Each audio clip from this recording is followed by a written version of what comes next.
एक एक दलित एक सैनिक के रूप में, एक एनडीए के कार्यकर्ता के रूप में हर बूथ पर मुस्तैद रहेगा। यहाँ से जो संवाद लेके गए हैं, हमको उनसे जो एनर्जी मिली है, आने वाला समय में हमको ताकत देगी और हम ताकतवर होंगे, एनडीए मजबूत होगा। निशांत कुमार की एंट्री की बात हो रही है बिहार में, और तेजस्वी यादव ने ये कहा कि अगर वो आते हैं तभी जेडीयू बचेगा, नहीं तो जेडीयू बचेगा नहीं। अब तेजस्वी जी इतना चिंतित क्यों है, मुझे ये समझ में नहीं आता है। निशांत जी को अगर मन होगा, निशांत जी को अगर लगता है कि समाज की सेवा हम राजनीति के रूप में करेंगे, तो निश्चित तौर पर वो आएंगे, और आएंगे तो हम सब उनका स्वागत करेंगे। विपक्ष आपकी चिंता भी कर रहा है, कह रहा है कि एक मंत्रालय ले लिया।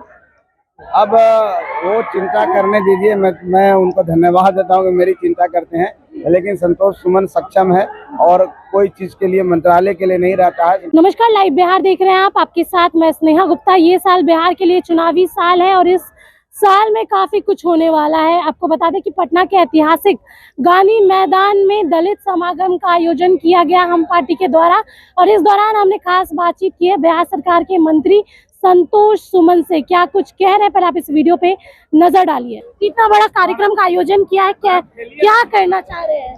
देखिए, कुछ कहना नहीं चाह रहे हैं, हम दलित को एक करना चाह रहे हैं। जो दलित को लोग कहता है विभाजित है, उस दलित को हमें एक दिखाने की कोशिश किया कि सब दलित हैं, महादलित हो, अनुसूचित जाति जनजाति जो भी आप कह लें, सब एक होकर के यहाँ पर समागम में आए हैं और एक हुए हैं और एक होकर के अपनी ताकत को दिखाया है। यहाँ से जो संवाद लेके गए हैं, हमको उनसे जो एनर्जी मिली है, आने वाला समय में हमको ताकत देगी और हम ताकतवर होंगे, एनडीए मजबूत होगा। यही इसका मकसद था। इस बार जो जन सैलाब आया, क्या ये वोटों के गिनती में बदलेगा?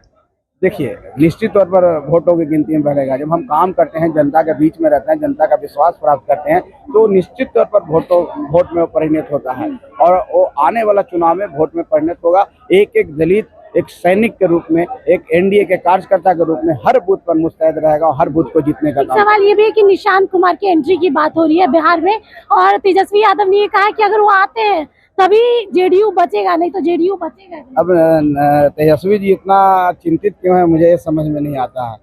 अब तेजस्वी जी निशांत जी के लिए इतना सोच रहे हैं, तो मैं उनको साधुवाद देता हूँ भाई, कि चलिए कुछ तो सद्बुद्धि उनको आई, नहीं तो हमेशा कुछ कड़वा ही बोलते हैं, लगता है कुछ कड़वी गोली खा रखे हैं।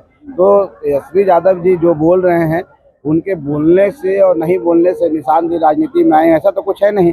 निशांत जी को अगर मन होगा, निशांत जी को अगर लगता है कि समाज की सेवा हम राजनीति के रूप में करेंगे, तो निश्चित तौर पर वो आएंगे, और आएंगे तो हम सब उनका स्वागत करेंगे। विपक्ष आपकी चिंता भी कर रहा है, कह रहा है कि एक मंत्रालय ले लिया।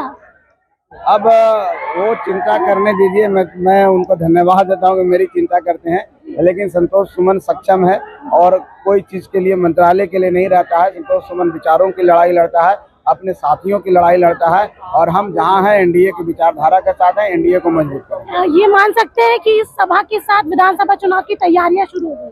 विधानसभा चुनाव की तैयारियां तो बहुत पहले शुरू हो गई है। एनडीए के द्वारा सभी सम्मानित प्रदेश अध्यक्ष का सम्मेलन हो रहा है, जिला सम्मेलन हो रहा है, अब विधानसभा सम्मेलन होने जा रहा है। सभी पार्टियां, सभी घटक दल अपने अपने कार्यक्रम कर रहे हैं, तो विधानसभा की तैयारी तो हम साल भर से किए हुए। कितनी सीटों पर लड़ने की तैयारी है? इस पर अभी कोई विवाद नहीं है, अभी कोई बातें नहीं आई है, कोई वार्ता नहीं हुई है। जिस दिन ये बातें होंगी आपको जरूर बताएंगे। बहुत शुक्रिया। तो सुना आपने, साथ में उन्होंने तेजस्वी यादव पे कटाक्ष भी की और कहा कि हमने पूरी तैयारी शुरू कर दी है बिहार विधानसभा चुनाव के लिए, और एनडीए के सारे कार्यकर्ता एकजुट होकर इस बार चुनाव लड़ेंगे और इस बार भी मुख्यमंत्री नीतीश कुमार को जीत हासिल होगी। आप बने रहिए हमारे साथ, तब तक के लिए बहुत बहुत शुक्रिया।